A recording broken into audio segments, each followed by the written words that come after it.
सण उत्सवाच्या काळामध्ये मोठ्या प्रमाणावरती प्रवासी हे रेल्वेला पसंती देतात, रेल्वे तिकिटासाठी गर्दी करतात। मात्र याच गर्दीचा फायदा दलालांकडून उचलला जातो। या दलालांची हिंमत एवढी वाढली आहे की त्यांनी थेट लोकभवनच्या पीएच्या नावानं एक बनावट पत्र, शिक्का आणि सही करून मोठ्या प्रमाणावरती देशभरामध्ये एक दलालीचं रॅकेट चालवल्याचं पाहायला मिळतंय। इमर्जन्सी कोट्यातून VVIP तिकीटं बुक करण्यासाठी हे रॅकेट चालवलं जात होतं आणि या सगळ्या संदर्भात मलबार हिल पोलिसांनी हे रॅकेट सध्या उद्ध्वस्त केल्याचं पाहायला मिळतंय।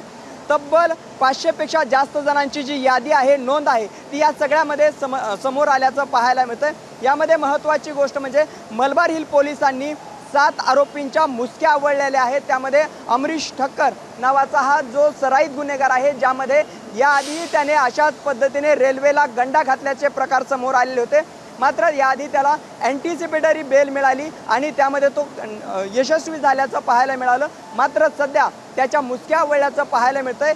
देशभरामध्ये तो हे रॅकेट चालवत असल्याचं सध्या पोलिसांच्या सूत्रांनी दिलेल्या माहितीनुसार समोर आलं आहे। त्यामुळे हे रॅकेट किती कोटींचं आहे, यामध्ये आणखी अमरीश ठक्कर हाच एकमेव मोठा मासा आहे की अशा पद्धतीने आणखी किती मासे आहेत, या सगळ्याचा तपास आता पोलीस तपासातून सगळं समोर येणार आहे।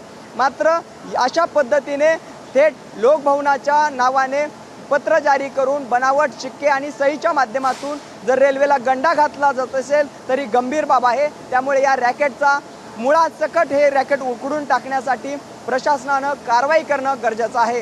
कॅमेरा पर्सन प्रवीण भरत मोहोळकर, साम TV न्यूज, मुंबई। साम TV मी नेहमी पाहतो, त्यावर दाखवलेल्या बातम्या रिलेट करतात।